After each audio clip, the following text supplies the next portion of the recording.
Welcome to this week's episode. We're going to be talking today about something that is often kind of forgotten, ignored, and yet it's a fabulous way to encourage your mind to feel more confident and to have more clarity. And what we're going to be talking about is a really powerful tool that I have mentioned before, and that's timeline therapy. Now, perhaps for us, the word therapy isn't quite right in this context. Yes, timeline therapy can be used for therapy, but I'm thinking here more about coaching, more about using some of the methods to give us the type of riding or be the type of rider that you actually want. And how are we going to do that? We're going to use the future side of the timeline, which doesn't get used as often as the past side. So whether you're preparing for a competition, you'd like to go out hacking, you'd like to try something new, you've got a clinic coming up or a lesson, or you just want to get more consistent in your riding, then keep listening. We're going to talk about what timeline therapy is, or timeline coaching. I'm going to introduce you to something called the Prometheus Induction, which a lot of people who are qualified in timeline therapy don't actually talk about. So that'll be quite interesting for us as well. And also, why is it that most people spend a lot of time thinking about the past, in particular the past side of their timeline, which makes the future side really underused, particularly in equestrian sport as well. So right at the end, I'm going to talk you through a really simplified, simple, easy, quick way of using some of these tools so that you can experience what it's like and start to communicate more with your own unconscious mind. So timeline therapy was developed by Tad James. He had been working with a man called Richard Bandler. Richard Bandler is the creator of NLP, and they kind of diverged at some point in the 80s. Tad James took timeline therapy on. He developed scripts, he developed trainings, he enabled people to become practitioners so that they could use it for themselves and their clients. Richard Bandler saw it more as a part of NLP, an advanced form of NLP, and that it was something where you could use lots of intuition. So it wasn't something that was so structured.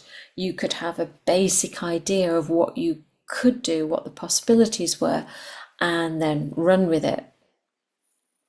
But it's all about how your mind stores time. And it stores it spatially. So it thinks of time in terms of a timeline. And your personal timeline may not be a straight line. So if you think about now where you feel that your past is, very often in the West, because we read from left to right, people think of their timeline starting on the left and going towards the right. Other people might think of it behind them. The past is behind you, the future is ahead. Some people see it diagonally. Some people see it top to bottom or bottom to top. Some people have spirals or curves, and it really doesn't matter. We just need to know, where does it feel your past is? Where does your future seem to be? And is it a straight line or a curved line or some other form of line that links the two? Round about the middle of your timeline is the present, is the now moment. And it doesn't matter how old you are or the fact that time is moving on for all of us. That present moment is always in the middle. So have a think about how your mind puts that together, how it thinks about time. So, for instance, if you thought about something that happened last week, does it feel like it's to your right, to your left, to your up, down, back, front. And if you think about something that happened 10 years ago, does that feel further away along that line? Something that happened even further away? And the same with the future. If you think about 10 minutes time, where does that feel like it is? What about something that's a week away, a month, a year?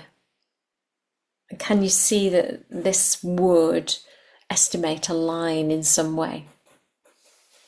Now, a lot of mindset work, and with riding, and this is no exception, we focus on the past. We clear away the past. We clear away past fears, past anxieties, past frustrations, traumas, accidents, or the emotional charge of an accident, and so on. And that's hugely important because you're carrying it around like baggage otherwise. But what about the future side? And that's where we're going to concentrate today. So I don't think it's talked about quite enough. I think we talk about the past and, where a fear might have come from, where it might have started, which horse you were on, what activity you were doing. But how about we think about the future? So it's really useful that if we have an upcoming ride of some kind, that we mentally think about it using the timeline. Because this conveys to our unconscious mind whereabouts in the future it is. Because if you just think about it loosely, your unconscious mind doesn't know whether to get ready in some way because it's happening in a minute's time, or is it happening in 3 weeks' time, so we don't really need to get our boots on, metaphorically speaking. So if we use a timeline, we can put the time in, so the unconscious mind knows when to be ready for it. And we can also then imagine, for instance, if your mind already knew what to do in that ride. So, the position that you needed to sit in, the position of your legs, how to have the contact that you want, already knew what you were about to do. Are you about to do a dressage test or show jumping or go showing or cross country or hacking, or what are you going to do? So if your mind has that, it has a little bit of foresight, but also you're going to program it in the way that you want it to be. So it really understands the aspirational side of it as well. Now, once you get really good at this, you can kind of preload your timeline for success, because your mind knows what you want and it becomes an expectation then, and it tries to fulfill that. Now, elite athletes do this all the time. They may not use a timeline, and if they did, they'd probably have even more success. But we're going to do it as a mini visualization. So if you don't like visualization, this is going to be a nano visualization, and it doesn't even have to be visual, which is really quite nice about it as well.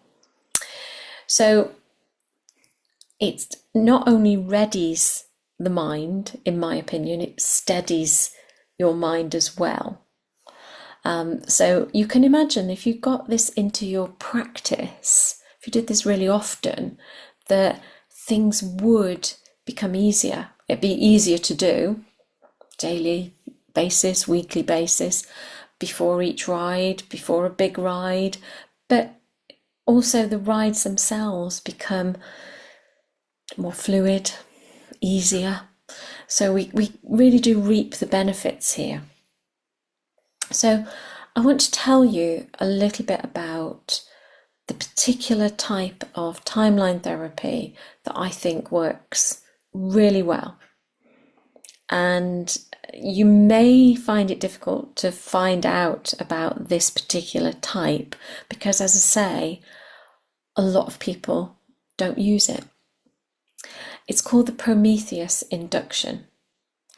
And not only does it tell your mind what you want to have happen in the ideal sense, and again, you can think about this as a physical thing, how you want to sit, how you want your elbows to be, how you want your jaw to be. You can put in as much detail as you like, but also you can call in support. So if, for instance, you're going off to a competition, you're going for a hack, you're doing, a fun ride, somewhere where your instructor or maybe the person that you usually ride with may not necessarily be with you, or they may be with you, but they're not, they're not sitting with you on the horse so that you can hear them. But you can call in their support even though they're not there. You can call in the kind of circumstances that you want. So you might call in having really great feel for your horse, whether that's the feeling that you've got in your hands or the feeling that you've got in your seat bones, or maybe it's an inner feeling, that you just, this inner knowing kind of feeling. So you can call these things in as well.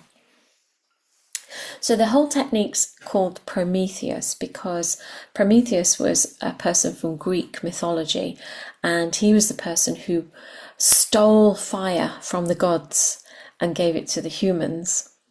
And it's called this because it's almost like bringing fire in to light up your goal. So it's quite a nice name as well. So the first thing to do would be to get yourself into a relaxed state.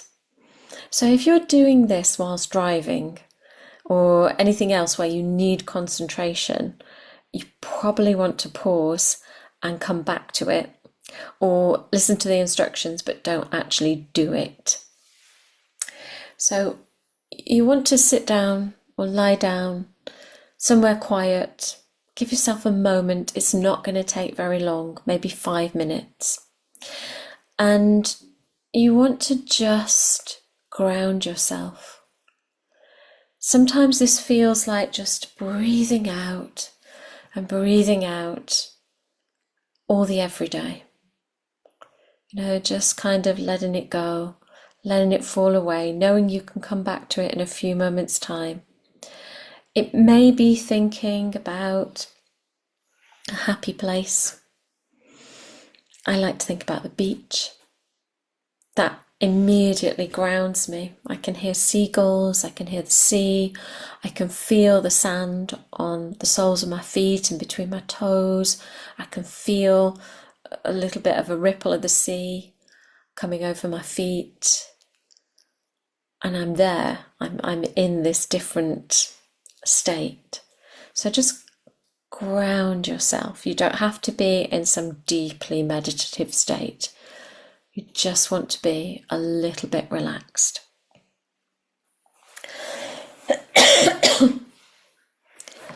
And then I want you to visualize the right people around you. Okay? This isn't to say that they will be there when you do this ride, but it might be a trainer, a coach, an instructor, a best friend, someone who can give you some advice, any kind of advice or insights. And I want you to just imagine yourself on your horse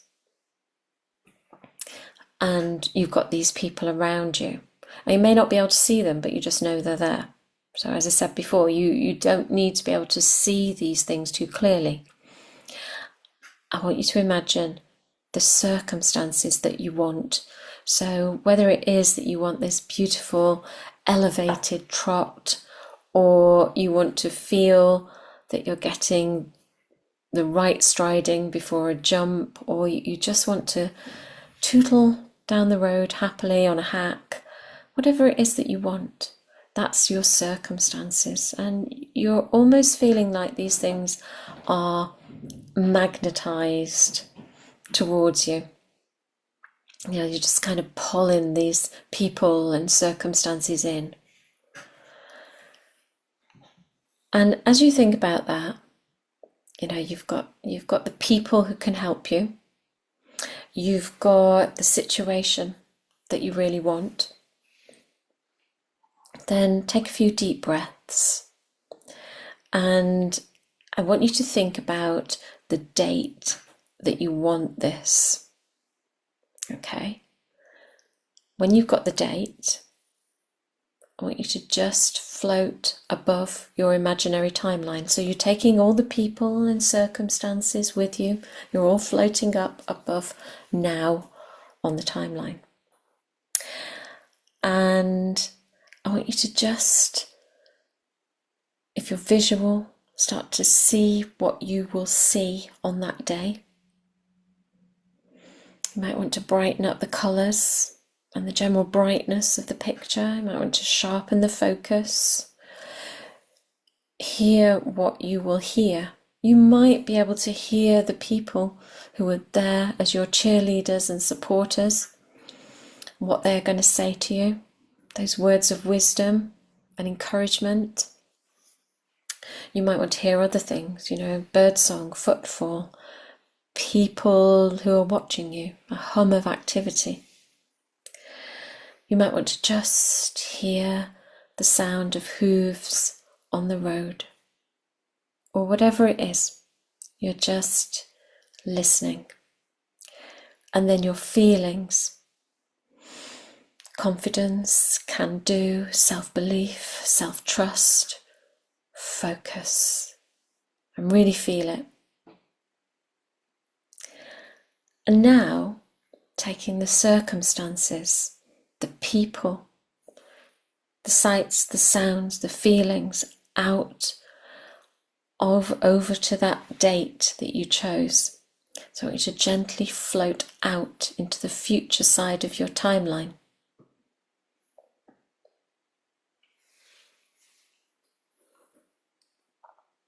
And when you're there on the future side of your timeline, just hovering above this date that you found by guesswork and intuition and estimation, just hover there.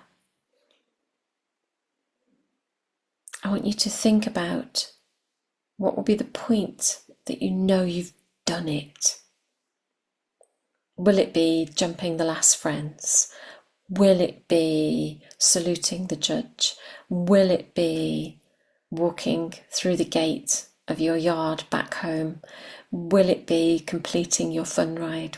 Whatever it is, just think about that now. And again, really see it and feel it, hear it. And I want you to feel like that's a picture of the people, the circumstances, this last step when you know you've done it. I want you to step out of that picture and watch it, see it, and allow that whole picture to float gently into your timeline. Allow it to float down and plant itself into the timeline just like a flag. Make it bright and bold and big, and make sure the emotions are really real and, you know, really positive and powerful. And see it light up as that flag goes into the ground on that date. Really see maybe like landing lights, and just enjoy it. Maybe the celebratory music as it just lands. And you can even look down on that event, down there on the timeline, and you can see yourself, you can see your horse, you can see your supporters, you can hear them. What are they going to say to you when you've done it? You can feel the circumstances. And you know that it's all now magnetized like a north and south pole of a magnet, or two magnets just kind of locked in together, and you've locked it into your timeline. And enjoy it. Now float back to the present. Hover above the present. And start now to float back into you. Feel your feet, start to wiggle your toes and feet. Take a breath, your back, and open your eyes if you close them. So what you've done is you've given your mind a roadmap now, because you're not stuck. You can shift and shape the future how you want to do. So if you want to use it for a small occasion, maybe it's, just a ride, just an everyday ride, and you think, I just want to test this little technique out. Remember your cheerleaders, remember the circumstances, just have a go and see how it changes things. Because it doesn't have to be a big thing that you're trying to work on. If you use this technique, do let me know how it works out for you, and do send me any questions that you might have. Take care. Thanks ever so much for listening, and I will see you next time.